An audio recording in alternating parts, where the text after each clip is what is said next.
Hello everyone, welcome to Ansarkari. Today we will be covering the newspaper for 23rd of June 2024. First of all, we are talking about immigration at the IGI and how we will be fast tracking it. So we are talking about fast track immigration trusted traveler program. It is similar to the global entry program which is offered by the US. So FTI and TTP, it is providing special Indian passport to the regarding the overseas citizens of India.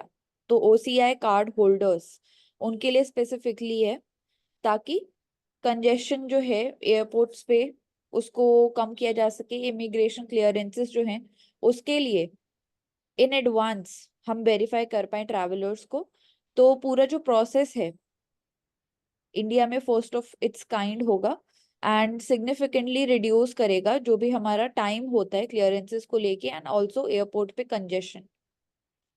तो Delhi international airport dial वहां पे पहली बार इस facility को implement किया जाएगा। जैसे कि ग्लोबल एंट्री प्रोग्राम जो कि US department of homeland security offer करता है, जहाँ पे प्री अप्रूवल प्रोवाइड किया जाता है ताकि लो रिस्क ट्रैवलर्स जो हैं उनको बेनिफिट मिल पाए इमिग्रेशन में एंड सिक्योरिटी क्लियरेंसेस पे। तो डिलेस को कैसे कम किया जा सकता है, क्लियरेंसेस प्री वेरीफाइड होंगी। और जैसे कि यहाँ मेंशन भी है कि ईज ऑफ ट्रैवल भी इंक्रीज होगा, और जो एयरपोर्ट्स पे एक जो इशू हमें देखने को मिल रहा था कि कंजेशन बहुत ज्यादा हो रहा है, तो वहां पे भी ये उसको भी सॉल्व करेगा। इसमें ये हो रहा है जो एक कार्ड प्रोवाइड करवाए जाएंगे उनका टाइम पीरियड या तो 5 ईयर के लिए होगा या फिर पासपोर्ट जब तक वैलिड है तब तक के लिए होगा, दोनों में से जो भी पहले कंप्लीट हो। ठीक है। And also OCI card holder, तो जो ओसीआई का स्टेटस है ओवरसीज सिटीजन ऑफ इंडिया, तो वो प्रिविलेज कंसिडर किया जाता है, राइट कंसिडर नहीं किया जाता है।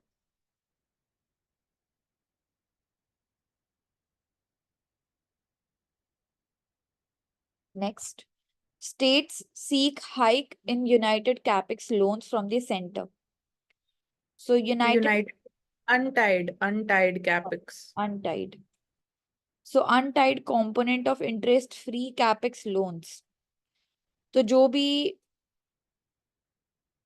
हमारा सेस है एंड सर चार्जेस है जो कि डिफरेंट डिफरेंट स्टेट्स को मिलते हैं under the centrally sponsored schemes, उनको टाइमली मैनर से कैसे एलोकेट किया जाए उसके ऊपर बात हो रही है डिफरेंट स्टेट्स के लिए, West Bengal, Tamil Nadu and also regarding Delhi, जहाँ पे पॉइंट आउट किया है कि जो सेस हैं एंड सर चार्जेस हैं they are being levied by the center and they are having adverse impacts on the transfer of resources which are allocated to the states.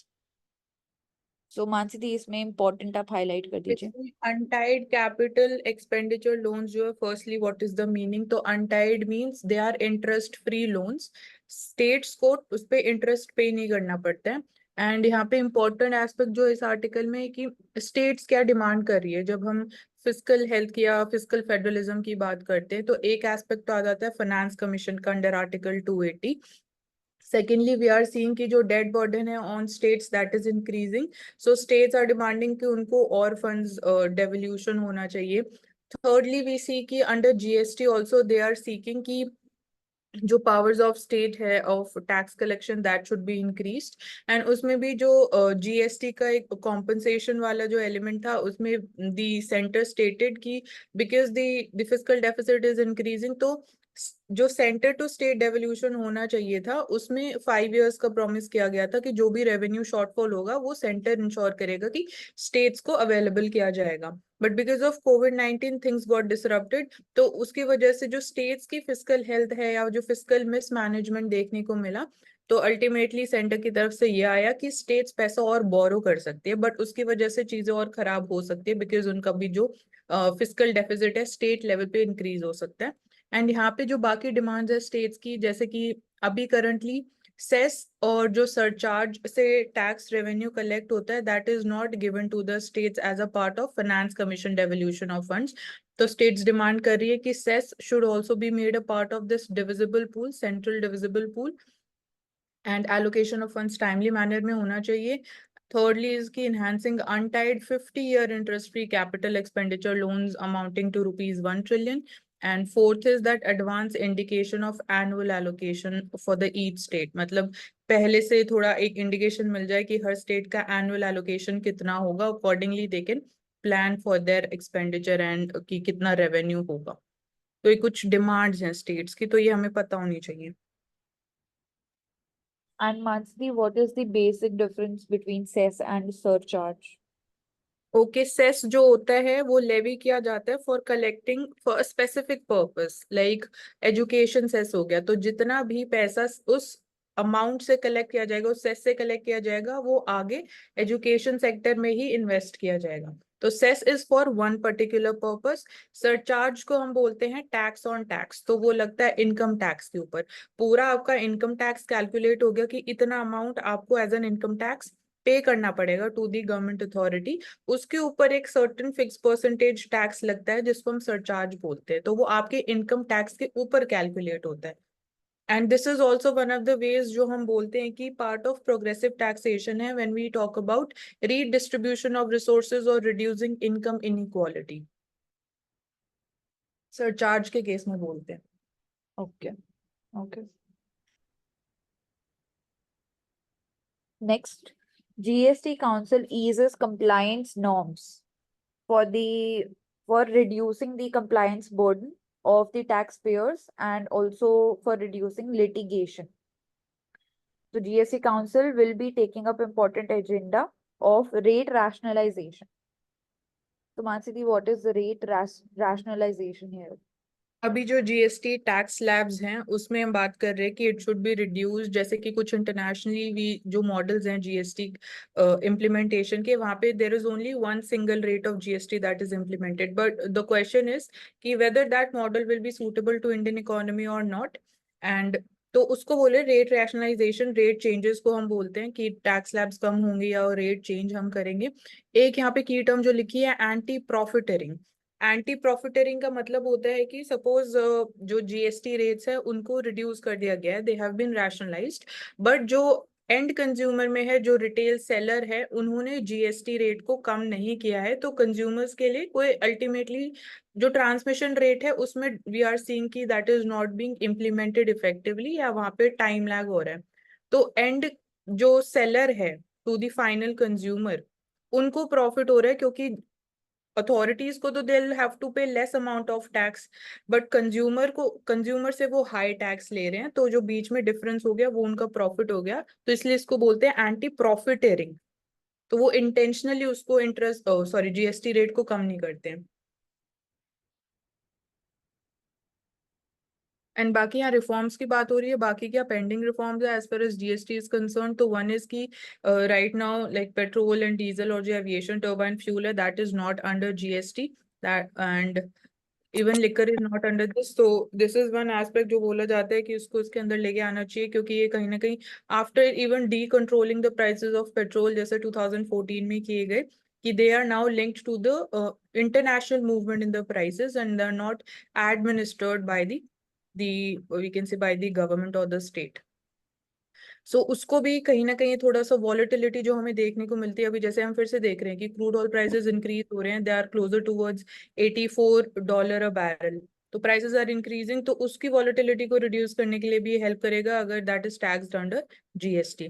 और recently एक जो step लिया गया था वो यही था कि जीएसटी एपेलेट ट्राइब्यूनल बनाया गया था, जो हमने कल भी डिस्कस किया था.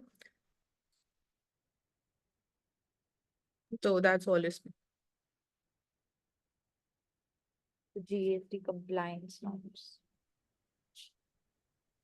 Next, Modi and Hasina, they will be focusing on trade and economy. So India and Bangladesh will be starting negotiations for CEPA, that is Comprehensive Economic Partnership Agreement, जिसके अंदर important यहाँ पे highlight किया जा रहा है medical e-visa facility, जो कि important होगा towards bringing relief to the Bangladeshi citizens जो कि इंडिया में आए थे to get the medical treatment in Indian hospitals.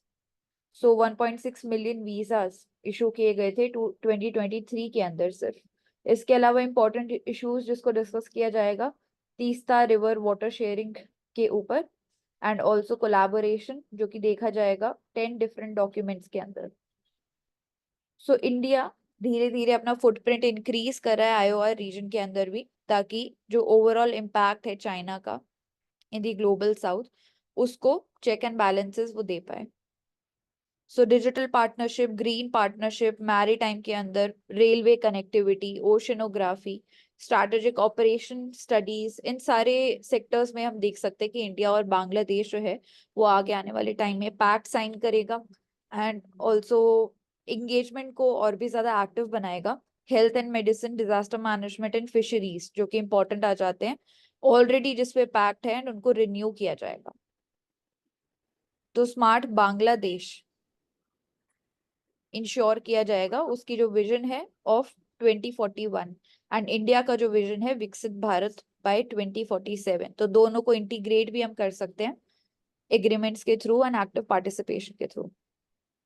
And one more important thing for which Bangladesh is known is the Grameen Bank, जिसको micro credit या micro finance facilities का जो model emerge हुआ और जो इंडिया में लेटर ऑन इम्प्लीमेंट किया गया, that comes from Bangladesh, and the famous personality who's associated with this is Mohammed Yunus, who's also received the Nobel Peace Prize in 2006. So financial inclusion में this is one important model coming from Bangladesh.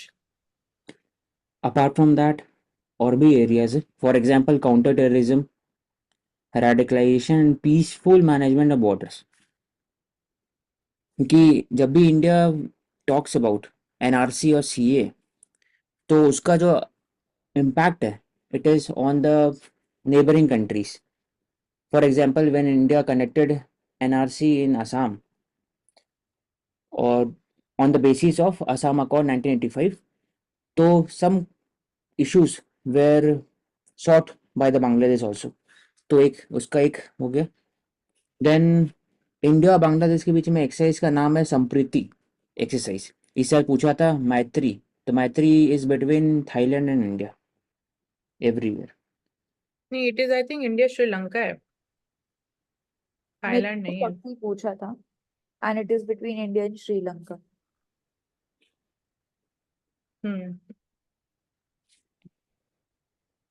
तो India Bangladesh के बीच में संप्रीति है। I will check. Thank you. ठीक है, और textile sector के बारे में भी हम बात करते हैं कि जो लाइक ग्लोबल कंपटीशन है, बिकॉज बांग्लादेश में जो है that is much more competitive, तो that is also one major area. And also BIMSTEC के अंदर ट्रांसपोर्टेशन कनेक्टिविटी दोनों कंट्रीज के बीच में, जिसमें बांग्लादेश, म्यांमार एंड थाईलैंड तो ट्राइलेटरली प्रोजेक्ट्स हम इम्प्लीमेंट कर रहे हैं जिसमें शिपिंग नेटवर्क हम बना रहे हैं। इसके अलावा एनर्जी सिक्योरिटी को लेके जिसमें बांग्लादेश इंपोर्ट भी करता है electricity from India, and also Bangladesh का पहला जो न्यूक्लियर पावर रिएक्टर है रूपपुर न्यूक्लियर पावर प्लांट वो रशिया, बांग्लादेश एंड इंडिया के एमओयू के कॉपरेशन से इम्प्लीमेंट हुआ है। मित्र शक्ति इंडिया श्रीलंका, मैत्री इंडिया थाईलैंड और संप्रीति इंडिया एंड बांग्लादेश। इस साल पे मित्र शक्ति था ना क्वेश्चन। हाँ हाँ, इस साल में मित्र शक्ति। Next, deep tech surge in 2023 and what challenges it is facing. So India has currently 3,600 deep tech startups, जिसमें majorly जो startups हैं वो AI centric हैं।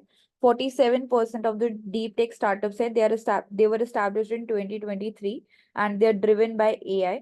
India, it is overall having third largest pool of deep tech startups. Challenges जो वो face करते हैं it is regarding funding, जिससे स्केल अप कर पाए अपने स्टार्टअप को। टैलेंट अट्रैक्शन, टैलेंट में गैप होता है, सही यूनिवर्सिटीज में वो जाके अट्रैक्ट कर पा रहे हैं ट्रेनीज को कि नहीं कर पा रहे हैं। इसके अलावा retention and also global standard पे जो एक्सपेंशन हो रहा है क्या वो उसको मैच कर पा रहे हैं। एंड लॉन्गर रन में इन एंटरप्रेन्योर्स को क्या सपोर्ट मिल रहा है from the Indian government and क्या वो फाइनेंशियली वायबल रह पाते हैं स्टार्टअप उनके लिए कि नहीं। सो AI फोकस्ड सबसे ज्यादा, आर्टिफिशियल इंटेलिजेंस फोकस सबसे ज्यादा डीप टेक स्टार्टअप्स हैं in India. So what do we mean by deep tech? मतलब क्या होता है? जिसमें हमें इंटीग्रेशन दिख रहा है डिफरेंट टेक्नोलॉजीज का। Where we are seeing कि specifically startup companies जो हैं, their objective is providing technological solutions based on substantial scientific या any specific challenge. तो उसका वो technological solution पे work करते हैं. Now that can be in the form of Internet of Things, that can be through AI, and likewise cloud tech. Hmm Next, art and how it has empowered a village which was once a troubled part of Bengal. सो यहाँ पे एक artist की बात हो रही है, मृणाल मंडल, जिन्होंने basically कैसे कंट्रीब्यूट किया विद आर्ट एंड झर झरग्राम, जो कि माओइस्ट मूवमेंट से ग्रिप था विलेज। वहां पे आर्ट को प्रमोट करके एंड लोकल्स को इंटीग्रेट करके उन्होंने रिहैबिलिटेट करने में हेल्प की इस विलेज को। एंड एक नया इनिशिएटिव उन्होंने स्टार्ट किया रिगार्डिंग ख्वाब गांव। तो ख्वाब गांव जिसमें विलेजर्स को वो एम्पावर करते हैं थ्रू आर्ट। तो आर्ट की वजह से जो विलेजर्स थे उनके लिए वो फाइनेंशियली भी उनको सपोर्ट किया। इसके अलावा जो ओवरऑल एटमॉस्फेयर है पूरे विलेज के अंदर, जो डेकोरेटेड वॉल्स है, उससे एक पॉजिटिव एटमॉस्फेयर क्रिएट किया गया। सो आर्ट के थ्रू पूरे विलेज को उन्होंने एम्पावर करने में हेल्प की। आर्ट को अ वे ऑफ लाइफ उन्होंने बनाया एंड ऑल्सो मार्जिनलाइज कम्युनिटीज को एम्पावर किया।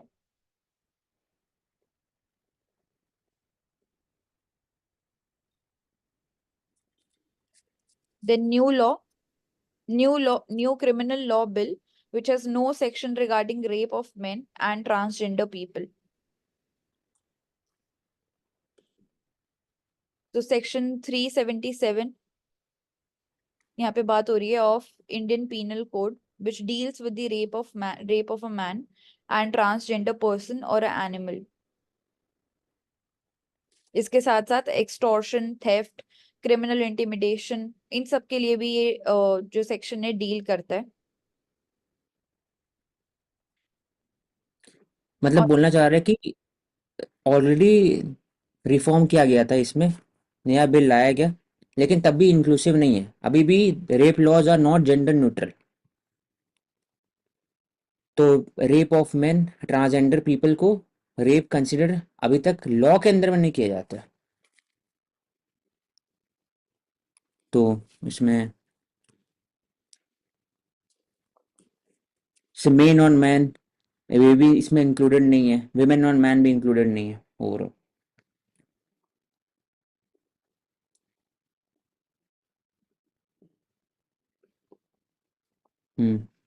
बस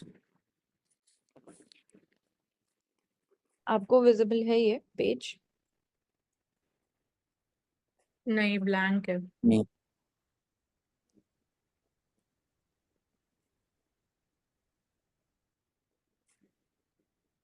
Next, a murder of crows and how Kenya plans to get rid of invasive Indian crows. So Indian house crow इसको बोलते हैं हम, Corvus splendens इसका साइंटिफिक नेम है। तो केन्या में प्लान किया जा रहा है कि कैसे इन बर्ड्स को पॉइजन किया जाएगा बाय यूजिंग स्टारलिसाइड, जो कि केन्या की गवर्नमेंट है इंपोर्ट करेगी फ्रॉम न्यूजीलैंड। सो ये जो हाउस क्रोज की स्पीशीज है, इनको इन्वेसिव एलियन बर्ड्स कंसिडर किया जाता है, जो कि ओवरऑल लोकल पब्लिक है उसमें न्यूएंस क्रिएट ये करते हैं। ऑल्सो जो नेटिव स्पीशीज हैं वहां की, Nuisance. You want to say nuisance basically. Nuisance, yes. And जो नेटिव स्पीशीज है वहां की बर्ड्स की, उनके लिए एक प्रॉब्लम क्रिएट करते हैं। तो उसमें जो केन्या है वो प्लान कर रहा है कि it will be eliminating these Indian house crows from their local regions. Important इसमें है ना कि in Kenya birds such as scaly babbler, pied crows, sunbird, weaver birds, waxbill have been displaced by house crow. So they are not only causing a nuisance, but also they are also displacing the local native species of birds and other animals. They So kill location, newborn sheep calves or goat and eat a range of small reptile, amphibian mammals. तो biodiversity पे impact कर पा रहे हैं. so location of question उठाना Kenya चाहिए पता होना इसमें, चाहिए हमें. क्या जो पॉइजनिंग करना बर्ड को, it is with in the boundary of the conservation effort कि आप पॉइजनिंग कर सकते हैं, मतलब एक कोट एंड कोट एक सॉल्यूशन ये है कि दूसरा कोई सॉल्यूशन हो सकता है इसका, कि प्रेडेटर स्पीसीज यूज कर सकते हैं to control the population.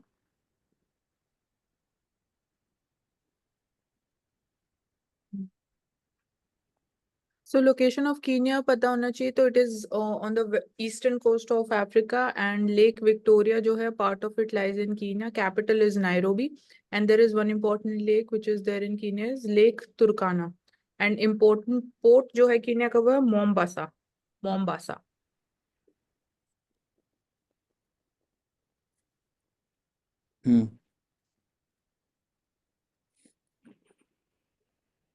Second bridge collapses in week. Official blames canal work. तो इसमें लिखा गया कि the road had a weak base due to the recent digging of the canal. तो this also showcases the nexus या फिर collusion between the local authorities, also the mafia जो land mafia हो गया, और फिर साथ ही साथ जो construction में लोग जो रहते बिजनेसमैन हो गया. ये सिर्फ एक जगह नहीं है, हर एक कुछ कुछ जगह पे देखा गया है. और सुल्तानगंज में ब्रिज में, खगड़िया हो गया, बाकी जगह. Was build by the private contractor. 12 crore में बना हुआ था ये ब्रिज.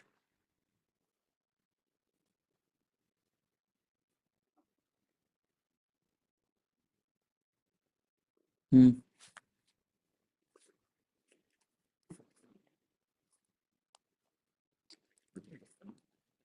एक सेकेंड ना मैं शेयर कर देता हूँ, मैं शेयर कर. शो नहीं हो रहा है.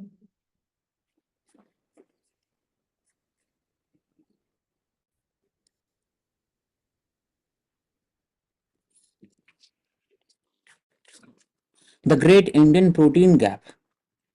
प्रोटीन डेफिशिएंसी, जब फूड डेफिशिएंसी बात, फूड सिक्योरिटी की बात करते हैं तो न्यूट्रिशन सिक्योरिटी की बात नहीं करते उसमें. और जब न्यूट्रिशन सिक्योरिटी की बात करते हैं उसके अंदर प्रोटीन डेफिशिएंसी की बात नहीं करते. तो protein deficiency is a major health concern affecting large chunk of population. 68% of people in India have a lower than adequate protein content. कितना होना चाहिए प्रोटीन? तो 1.21 ग्राम पर आपका वेट, जितना वेट है उतना मल्टीप्लाई कर दीजिए अप्रोक्सीमेटली. अगर जिम जाते हैं तो 2 ग्राम 1.8 ग्राम के आसपास, तो अप्रोक्सीमेटली बैठता है 330 to 40 ग्राम होने चाहिए डेली. तो मोस्टली प्रोटीन कहाँ से आता है? तो कॉम्प्लेक्स कार्बोहाइड्रेट, राइस, ये सबसे प्रोटीन कम मिलता है. दूध, मिल्क हो गया, कर्ड हो गया, फिर एग हो गया, मीट हो गया, उससे ज़्यादा प्रोटीन आता है. और चने के स्पीसीज हो गया.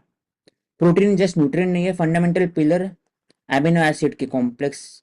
It is made up of long 20 amino acid. Human body can produce 11, but 9 जो होता है it is obtain from food.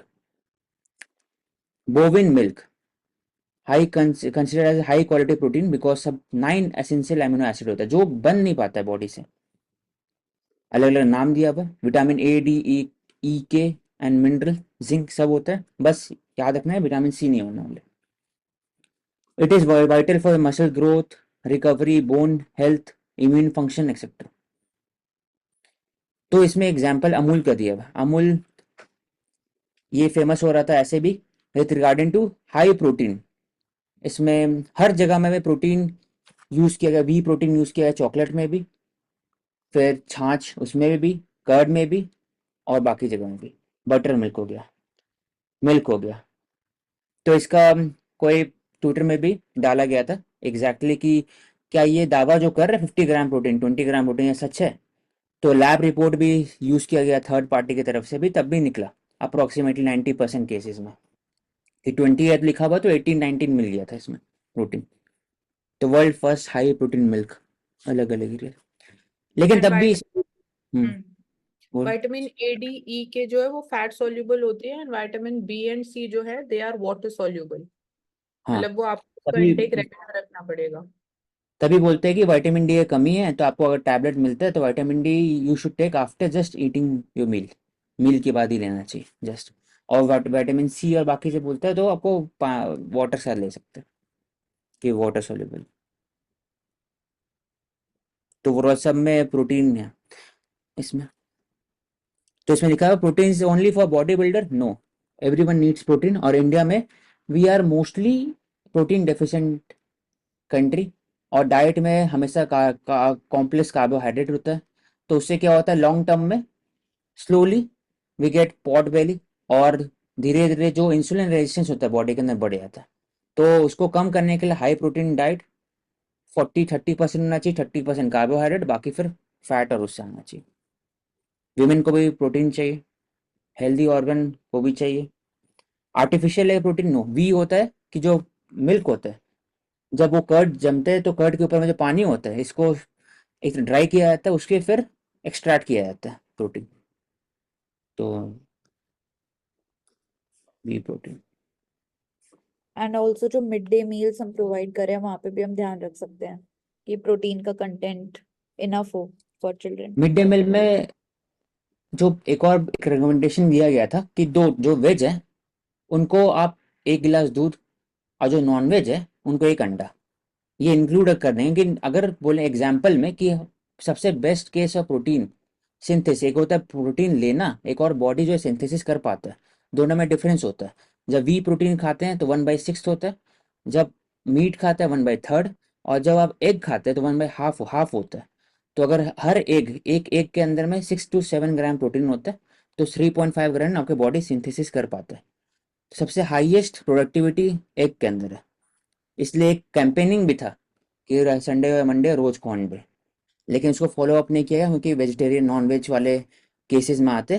तो जो नॉन वेज है उनको एग मिलना चाहिए, 1 अंडे, और जो वेजिटेरियन है उसको उसको दूध मिल सकता So है why we 250। say कि proteins are preferred over carbs or carbohydrates, because proteins जो है they help in boosting our metabolism, and जो हमारा rate of calories burn है वो भी increase होता है, प्लस फैट स्टोरेज नहीं होता है, तो सिंथेसिस में इसलिए हेल्प करता है, वेट लॉस प्रमोट करता है, फिर then muscle health, muscle mass उसको बिल्डअप करने में हेल्प करता है, ब्लड शुगर कंट्रोल में हेल्प करता है, एंड देन कार्डियोवास्कुलर डिजीजेस का रिस्क और रिड्यूस हो जाता है, और बोन हेल्थ भी इंप्रूव होती है।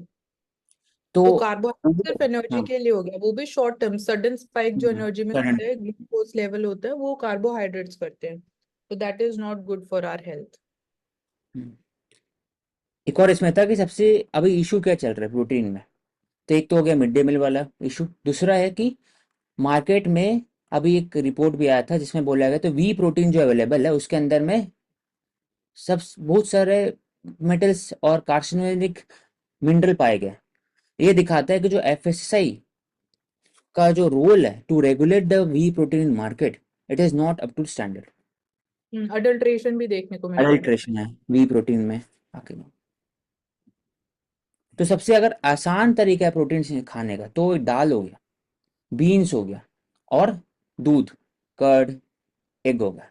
क्योंकि रोज चिकन और फिर मीट और फिर वो सब नहीं खा सकते, तो फिर सबसे आसान तरीका ही ओट्स भी पहले। They are also rich source, जो ओट्स, फुल हाँ। They are less processed and they have high protein. We can take we can take up in next session. Start कर। Next, what can the railways do to stop accident. तो खुद से we can derive कि क्या railway कर सकता है। तो ओवरऑल रेलवे सुरक्षा फंड एक है पहला, कि जो आप capex expenditure in railway safety program उसमें कर सकते हैं। इंटीग्रेट ट्रैफिक कवच एक हो गया। चौथा हो गया कि जो आप अग्निपथ अग्निवीर को यूज कर रहे हैं, और जो जो उसमें आप 1/3 रिटायर होंगे हर 3 साल के अंदर, हर एक अंदर में, तो उनको आप यूज कर सकते हैं आरपीएफ के सिपाही के लिए, उनको यूज करते हैं लाइनमैन के लिए, उसको यूज सकते हैं सेफ्टी की, ट्रैक सेफ्टी और बाकी सब के लिए। तो मैन पावर का कमी नहीं होगा। चौथा, स्टाफ, लाइन मैन, फिर स्टेशन मास्टर, उनके अंदर में कमी है, उसको पूरा कर सकते हैं। और दो department important is point working in की बात silos, करें, इंटीग्रेशन कर सकते हाँ आंसर डेडिकेटेड फ्री कॉरिडोर्स बनाने चाहिए सो दैट हाँ अगेन फ्री ट्रेन्स और जो पैसेंजर ट्रेन्स उनका कोलिजन हम प्रिवेंट कर सके। एंड सेकेंडली कि जो बोगीज हमारी ओवर क्राउडेड होती है तो उसको भी रेगुलेट करना थ्रू हाँ अगेन की और टिकट मोर में। पैसेंजर ट्रेन्स और भी जगह थर्ड एसी फोकस करना चाहिए ज़्यादा, स्लीपर क्लास पे फोकस करना चाहिए ज़्यादा, तो rather than focusing much more on Vande Bharat या बाकी सब।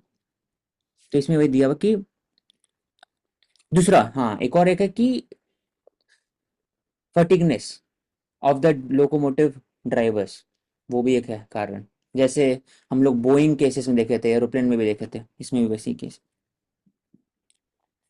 इंटीग्रेट ट्रैफिक कमांड भी एक, फेलियर ऑफ इक्विपमेंट भी एक कारण है। तो कुछ केसेस में बोल सकते हैं एजिंग ऑफ इंफ्रास्ट्रक्चर भी जो है that is also one of the reasons behind such accidents. और फिर हमने इंटरनेशनली भी Almost कंपेयर all किया था कि accidents in the recent past have listed human failure as one of the reason, मतलब तो कि train drivers and increasing their number. हाँ और इंटरनेशनली भी हमने कंपेयर किया था कि इंडिया में जो रेट ऑफ एक्सीडेंट्स है रेलवेज के केस में कम है, बट अगेन जो हम कैसे कैटेगराइज करते हैं कि ये मैग्नीट्यूड एक्सीडेंट। ज्यादा है। और इंटरनेशनली जो सपोज अगर कोई छोटा सा भी डिसरप्शन होता है तो that is also considered an accident according to them. तो वहां पे डेथ रेट इसलिए कम होता है। इसमें एक और दिया हुआ है कि regarding railway safety, Kakodar committee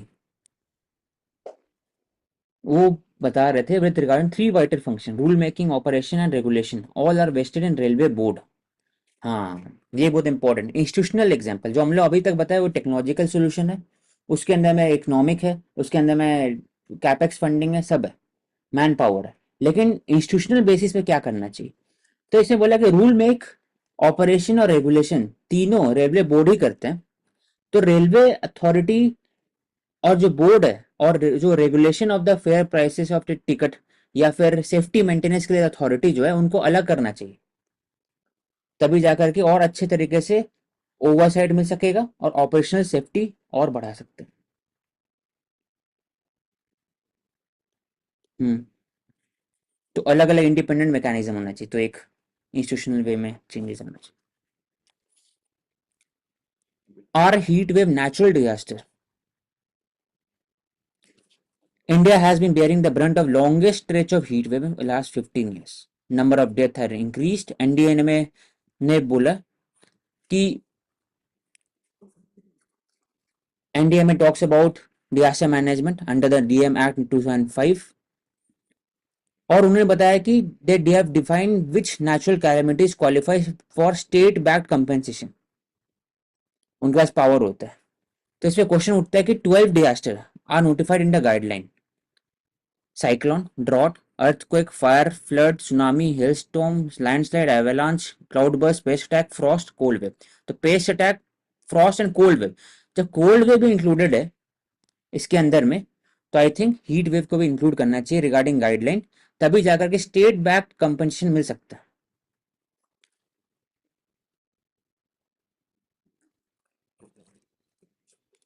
तो उसके लिए state have also appeal to the finance commission कि आप अपना जो स्कोप है नेचुरल कैलेमिटीज का, जो 12 नेचुरल कैलेमिटीज को इंक्लूड किया गया गाइडलाइन के अंदर में, उसके अंदर आप बढ़ा सकते हैं, हीट वेव को डाल सकते हैं। उसमें क्या होगा कि state government can use 10% of the annual fund with certain caveat for providing immediate relief for the victim natural disaster. तो अभी तक सिर्फ 12 कर सकते हैं।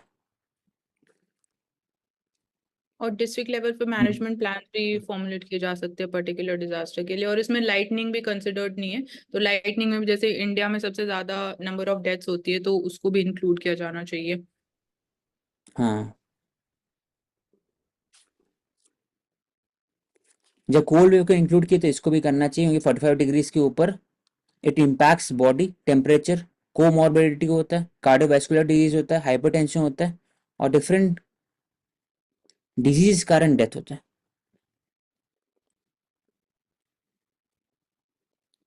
तो NDM and India are working with 23 states to develop HAP heat action plan। उसमें सभी चीज बात होगा रिगार्डिंग इंफॉर्मेशन, कि पिछले decade information, yearly trend, land surface temperature, vulnerability assessment, कहाँ पर ज़्यादा होता है कहाँ पर कम है, उसके हिसाब से जो एक्शन प्लान और इमीडिएट एक्शन प्लान होगा वो डिसाइड किया जाएगा from the district disaster management, उसके बाद फिर state disaster management authority, SDMA और DTMA। तो overall crux of this thing is कि 12 गाइडलाइन जो नोटिफाई किया गया है उसमें हीट वेव नहीं इंक्लूडेड है, जिसके कारण स्टेट को अपने रिसोर्सेज को यूज करने में SDRF के अंदर में वो दिक्कत होता है, तो इसको इंक्लूड करना चाहिए, ये डिमांड है। Where does India stand with respect to G7? G7 कौन से कंट्रीज है? डेवलप कंट्रीज है, तो इंडिया, कनाडा, US कनाडा एक हो गया, फिर यूरोप के अंदर में UK, फ्रांस, इटली, जर्मनी भी है, और ये 4 + 2 6 और एक साथ हो गया जापान। G7 G8 था, इसमें रशिया भी था, लेकिन after Russia next Crimea in 2014 it was removed, तो G7 हो। तो इंडिया क्या स्टैंड है? इंडिया का स्टैंड रहा है कि डेवलप कंट्री और developing countries, under develop countries, African union हो गया, developing countries in Africa and as well as in the Asia, दोनों के बीच में इंटरलिंक है, लिंक है, तो लिंक इंडिया प्रोवाइड करता है। वहां जाकर के जो भी इश्यूज रहता है ग्लोबल साउथ का, तो India is a voice of the global south, क्योंकि G7 को भी लग रहा है कि IMF और वर्ल्ड बैंक जो है it represent the old establishment, old world order. New world order में जो चेंजेस हो रहा है उसमें एक Asian economies they are dependent on loans from ADB, Asian development bank, new development bank, AIIB। India most of the project Asian development bank, new development bank fund करते हैं, चाहे वो फ्रेट कॉरिडोर कर रहे हैं, चाहे वो इंडस्ट्रीज कॉरिडोर कर रहे हैं। तो फ्यूचर ऑफ G7 क्या है? G7 is increasing under attack for being a elitist develop countries, a non-inclusive group, does not include 3 of the world top 10 economies। वो डेवलप बात करते हैं, लेकिन डेवलप और डेवलपिंग वर्ल्ड बैंक के अनुसार GDP पर कैपिटा के हिसाब से होता है, लेकिन उसमें 3 कंट्रीज है ही नहीं, चाइना, इंडिया, ब्राजील। तो ब्रिक्स जो है it becomes an alternative to G7, और धीरे धीरे फोकस जब बढ़ते जा रहा है from western countries to the eastern countries, और ब्रिक्स भी देखा गया है कि BRICS is becoming more and more flexible as compare to G7, क्योंकि हाल फिलहाल में ब्रिक्स +6 हुआ, G7+ कुछ नहीं हुआ। तो ये दिखाते हैं कि जो करंट चैलेंजेस है regarding UNSC reformation, regarding climate change finance, regarding WTO, regarding कि नॉन टैरिफ बैरियर क्या होता है, रिगार्डिंग कि आप क्या स्टैंड लेते हैं रिगार्डिंग इजराइल पैलेस्टीन या फिर रशिया यूक्रेन वॉर, उसमें G7 बस रिकमेंड कर रहे हैं, G7 बस साथ में आ रहे हैं, लेकिन ब्रिक्स का स्टैंड डिफरेंट है। ब्रिक्स बात करता है डी-डॉलराइजेशन, ब्रिक्स बात करता है फाइनेंस विदाउट एनी क्लॉज, जैसे G7 बात करता है ह्यूमन राइट्स या डेमोक्रेसी, ब्रिक्स डायरेक्टली फाइनेंस करता है NDB के थ्रू। So G7 जो है, the reason for coming into prominence या formulation was the oil crisis of 1973. तो उसके बाद से it was founded by these G7 countries and later on Canada ने join किया था 1976 में। तो G7 एक informal grouping है, कोई formal grouping नहीं है। तो एक हाँ, तरीके से बोल सकते हैं सेक्रेटरीट कि उसका नहीं है कोई कहीं पर भी। एक G20 तरीके का सेक्रेटरीट नहीं है, G7 का सेक्रेटरीट नहीं है। हाँ दूसरा एक और एग्जांपल है, G7 के अंदर में ही FATF को बनाया गया था, इसलिए पेरिस में है उनका FATF headquarters regarding the money laundering, इसमें ग्रे लिस्ट ब्लैक लिस्ट आता है। दूसरा, जब आपने बताया 1973 ऑयल क्राइसिस है, उसके हिसाब से फिर IEA बना था, इंटरनेशनल एनर्जी एसोसिएशन। नहीं, उसका वो काम था, OECD वाला था। हाँ, वो OECD ने बनाया था। OECD बनाया था, लेकिन फिर उसके बाद ही बना था, 1973 के बाद ही बना था, हाँ, रीजन टू उसका टैकल भी द यही challenge of oil crisis in the world.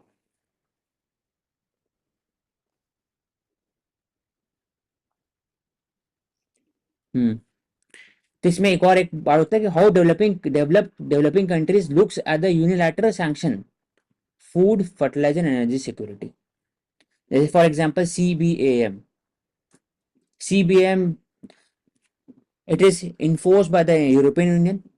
तो उस पर एक क्रिटिसिज्म होता है G7 का कि हिस्टोरिकल कंट्रीब्यूशन आपका रहा है रिगार्डिंग क्लाइमेट चेंज, लेकिन टैक्स मेरे ऊपर ले रहे हैं। तो एंड G7 की खुद की भी अगर हम बात करते हैं क्लाइमेट चेंज से कमिटमेंट्स के रिगार्डिंग, तो पहले उन्होंने अपना टारगेट हाई सेट किया था 40% के आसपास 2030 तक इमिशंस को कट करने का, बट अपना खुद का टारगेट भी उन्होंने अभी रिड्यूस कर दिया 19 से 30% पे। हाँ, तो उनका कितना कमिटमेंट है। Next, conclusive evidence that a terrestrial leech species can jump. तो एग्जांपल दिया हुआ कि several other worm like invertebrate होते हैं, तो बस ये याद रखना है इनवर्टिब्रेट स्पीसीज होते हैं Leach.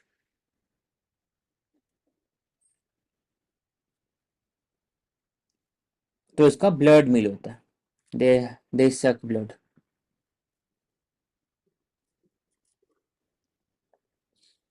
Study in rat eliminates how brain controls heart rate.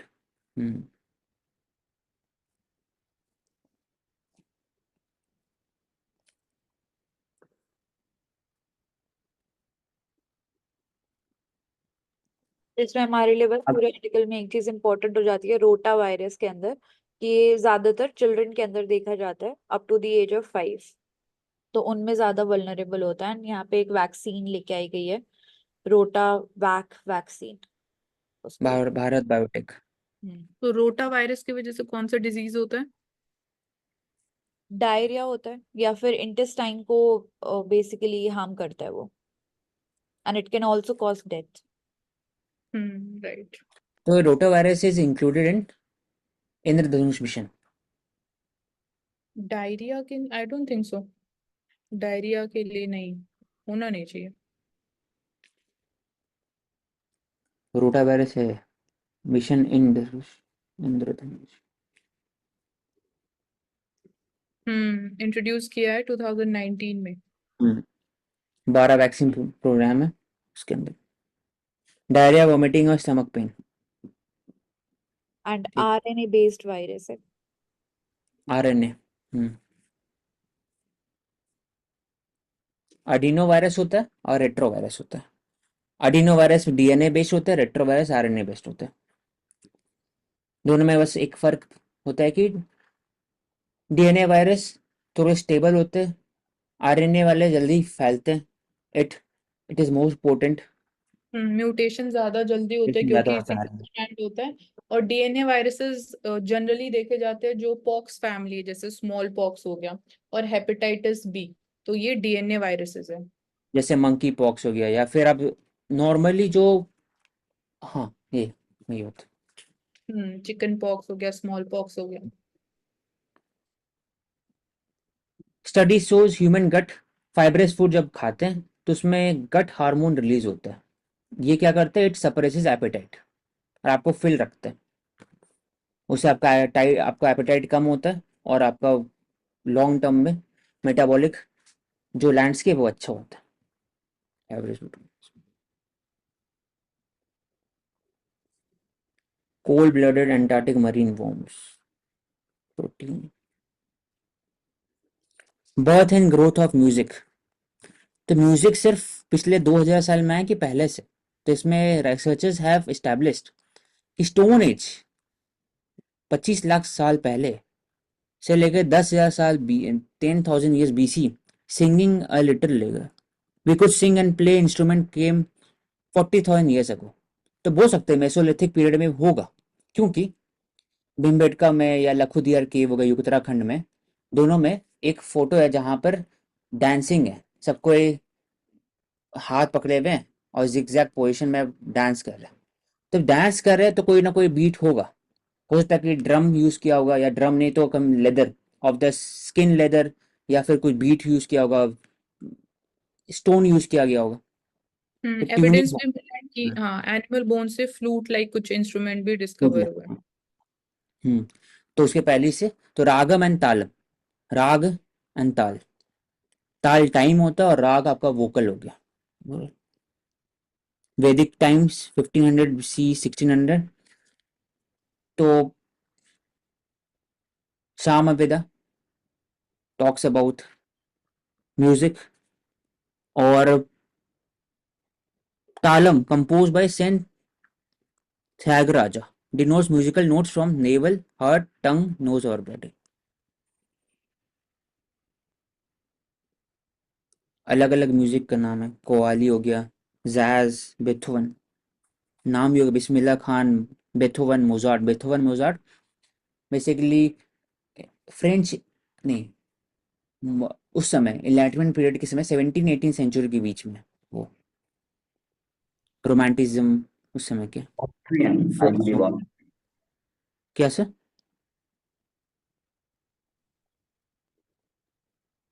They must be Austrian. हाँ सर, मोजार्ट और बेथोवन।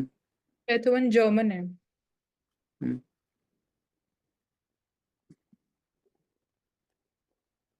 1791 ना 18th सेंचुरी, 1790 क्लासिकल पीरियड में। 18th सेंचुरी, हाँ 1770। Austria, yes. Benefit of music, music सुनने से your health improves. जरूरी नहीं है कि आप प्ले करें, आप बस सुनने से आपको इम्पैक्ट पड़ता है। आपके जो डोपामिन रिलीज होता है, सेरोटोनिन रिलीज होता है माइंड के अंदर में। बचपन से अगर राग और ताल तो आपका वोकल सही होता है, आपका प्रोनाउंसिएशन सही होता है, ओवरऑल मूड वो भी इम्पैक्ट करता है, क्वालिटी ऑफ लाइफ इम्पैक्ट करता है, मेमोरी इम्पैक्ट करता है। फिर डेमेंशिया का केसेस कम हो सकता है लॉन्गर टर्म में। फेस्टिवल से फेटर्निटी बढ़ता है सोसाइटी के अंदर में, चाहे वो होली म्यूजिक हो या दिवाली में हो, चाहे अलग अलग रिलीजन के हिसाब से।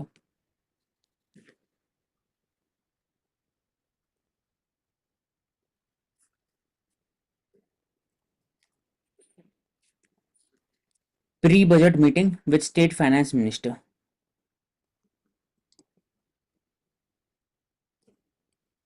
सम स्टेट्स इसमें क्या हुआ, overall their demand were ranging from special package देना चाहिए। फॉर एग्जांपल केरला ने मांगा था स्पेशल पैकेज इस साल, क्योंकि और तमिलनाडु ने मांगा था रिगार्डिंग द डिजास्टर, जो साइक्लोन आया था, साइक्लोन मीचा। 20,000 crore I think they have demanded. Kerala भी they have demanded the package, economic package. तो वो पैकेज हो गया highway, railways, lines. They have also demanded higher revenue from the share in cess and surcharges, which is not devolved under GST.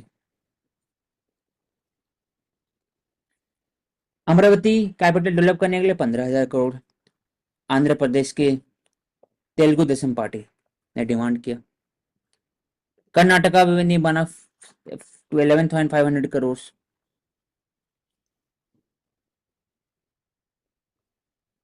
तो जो grants दी जाती है states को, revenue expenditure होगा कि कैपिटल एक्सपेंडिचर होगा? ग्रांट्स ग्रांट अगर होगा उसमें रेवेन्यू होगा, लेकिन अगर वो हाँ, ग्रांट्स अगर कैपिटल लोन बना रहा है माइनस कर सकते हो लोन उसको ना। तो हाँ, तो कैपिटल एक्सपेंडिचर। किसमें? अगर लोन होगा तो कैपिटल हाँ लोन होगा, एक्सपेंडिचर। कैपिटल होगा, क्योंकि आपको ग्रांट इंटरेस्ट मिल रहा है इसलिए कैपिटल है वो। ग्रांट मतलब हाँ। आपका चले गया एक तरह से एक ही बार में, तो रेवेन्यू हो गया। लेकिन ग्रांट अगर यूज हो रहा है कोई कैपिटल बनाने में तो माइनस का तो नेट वाला में आता है शायद, रेवेन्यू एक्सपेंडिचर में। हम्म तो Kerala finance commission also talked about grant, special packages, और जीएसटी रेवेन्यू शेयरिंग में 50-50 था, इसमें बोला कि 60-40 होना।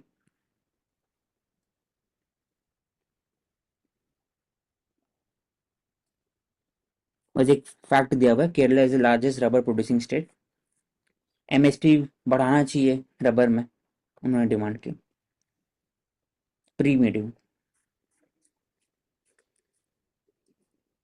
Ageing and brain health, Elder care, ये पैलेटिव पॉइंट केयर। अच्छे हैं, हाँ, एल्डरली केयर वाले पॉइंट्स अच्छे हैं, वो रीड कर दो आप।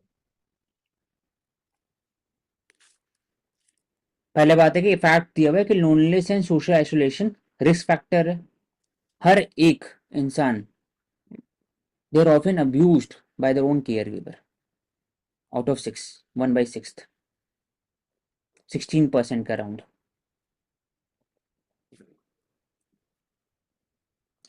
तो क्या करना चाहिए एल्डर केयर में? Encourage open conversation, save space, physical activity, इसमें म्यूजिक हो सकता है, सोशल एंगेजमेंट हो सकता है, रीडिंग हो सकता है, सुडोकू हो सकता है, फिर एक कंपटीशन हो सकता है हर एक एल्डरली के बीच में, बुला सकते हैं कोई भवन के अंदर में। Mental health challenges, wellbeing, social connection, lifestyle factors, financial autonomy कि उनके जो पेंशन फंड है बाकी सब सिक्योर रहे, म्यूचुअल फंड में इन्वेस्टेड रहे, उनको मंथली मिलते रहे बेसिक नेसेसिटी पूरा करने के लिए। प्लस लॉज कि अपने बच्चे उनको अपने पिता को बाहर नहीं निकाल सकते घर से, उसमें भी चेंजेस आना चाहिए। या अगर निकाल रहे तो कम से कम महीने में आपको कुछ ना कुछ देना पड़ेगा माता पिता को। अर्बन तो वो लाइफ में जैसे यहाँ पे सोशल एंगेजमेंट लिखा है, तो ऐसे I was seeing an ad lift में लगा रखी थी, तो only for the elderly swimming pool services open up की जा रही हैं। तो ये सोशल एंगेजमेंट अर्बन लाइफ में अपने अपने नए आइडियाज। हम्म, तो ये हो गया institutional measures, palliative care, economy और सोसाइटी की बात हो गया। अब इंडिविजुअली क्या है, आप खाना ठीक खाएंगे, प्रोटीन हाई रहेगा, और ओवर द एज 27 ईयर्स के ऊपर से, लास्ट एज होता है 27 ईयर्स जिसमें बोन डेंसिटी मैक्सिमम होता है। 27 ईयर्स के ऊपर से बोन डेंसिटी धीरे धीरे घटते रहता है ओवर द ईयर्स। तो वो 50-60 में आते हैं, बोन डेंसिटी कम हो जाता है, इसी कारण जब गिरते हैं तो लॉन्ग टर्म लगता है, ज़्यादा समय लगता है बोन बनने में। तो फीमर टूटने से या फिर ओवरऑल पैर टूटने से, हाथ टूटने से समय लगता है, तो इम्पैक्ट करता है उनका मेंटल स्टेटस। तो इसलिए बोलता है कि विटामिन सी के साथ, विटामिन सी विटामिन सी नहीं, विटामिन कैल्शियम के साथ विटामिन सी इंपॉर्टेंट है, क्योंकि vitamin C, calcium and vitamin D तीनों ट्रायो का है रिगार्डिंग बोन डेंसिटी। और साथ ही साथ puzzling, solving puzzle, interacting with people, musical instrument, lifestyle check, chronic condition.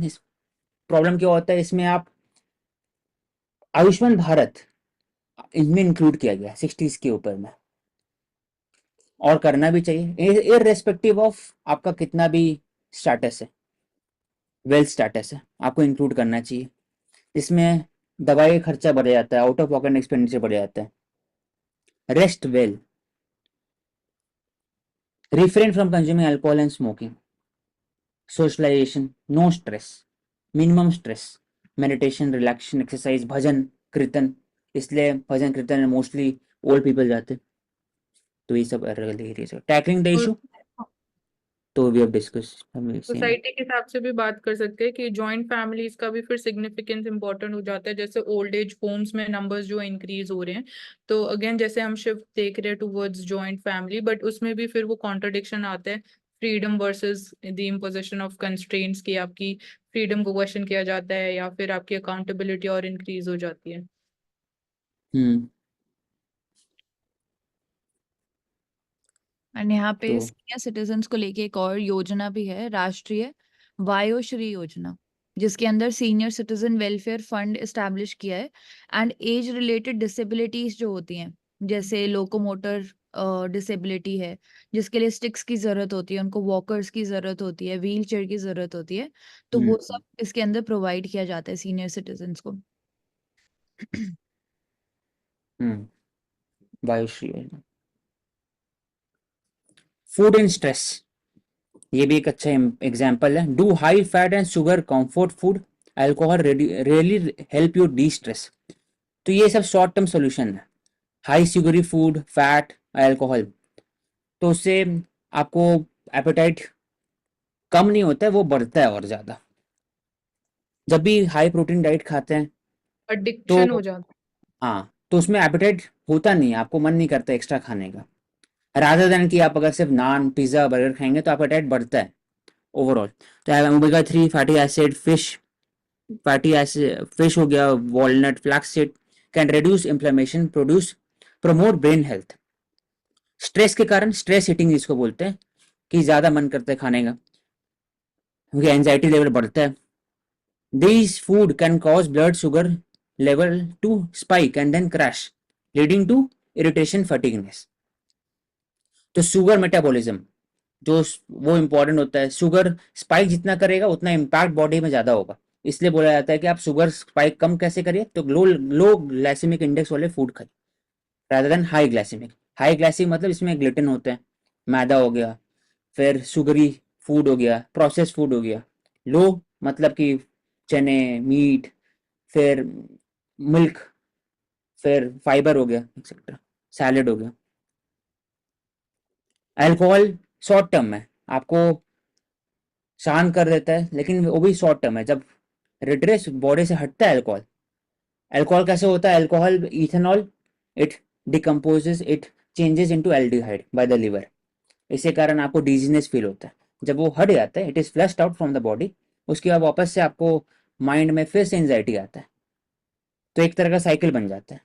तो rather than using all these substances, high fat, sugar and alcohol, क्या कर सकते हैं, एक्सरसाइज, मेडिटेशन और हाई प्रोटीन डाइट ले सकते हैं। हाई प्रोटीन डाइट भी टेस्टी होता है, सिर्फ और सिर्फ मीट नहीं, पनीर भी या फिर बाकी सब भी चीज उससे कम रहेगा। Avoid during stress sugary snacks, तो स्नैक्स जो शुगरी है इसको कम करना चाहिए, बेवरेजेस कम। फिर रिफाइंड कार्बोहाइड्रेट, कैफीन मतलब coffee, energy drink, Red Bull, alcohol, food high in saturated and trans fat, process food होगा। लीन प्रोटीन मतलब मिल्क ड्रिवाइन है, मिल्क हो गया, या फिर आप बार्ली, जौ जिसमें 12 ग्राम होता है 100 ग्राम में, 12-11 के आसपास होता है। Complex carbohydrate, fibres, salad, whole food मतलब ओवरऑल कि जब आटा खाते हैं तो रिफाइंड आटा होता है, तो उसमें मिक्स होना चाहिए ओवरऑल, फ्रूट्स वेजिटेबल। तो ये सब करने से फायदा होगा। मानसी। I was saying कि जैसे मिलेट्स उनको बोल सकते हैं होल फूड्स। हाँ, और जो पीसते हैं ना तो कभी क्या होता है, रिफाइंड किया जाता है, तो वो हस्क को हटा दिया जाता है। लेकिन आजकल मिक्स वाला भी आता है आटा, जिसमें थोड़ा थोड़ा मिक्स किया रहता है ओवरऑल डायरेक्टली, ताकि फाइबर रहे बॉडी के अंदर में। तो वो भी एक we have ended. Karun. Thank you so much, everyone, for joining. It was a comprehensive session. Keep learning and keep watching Ansarkari. Thank you.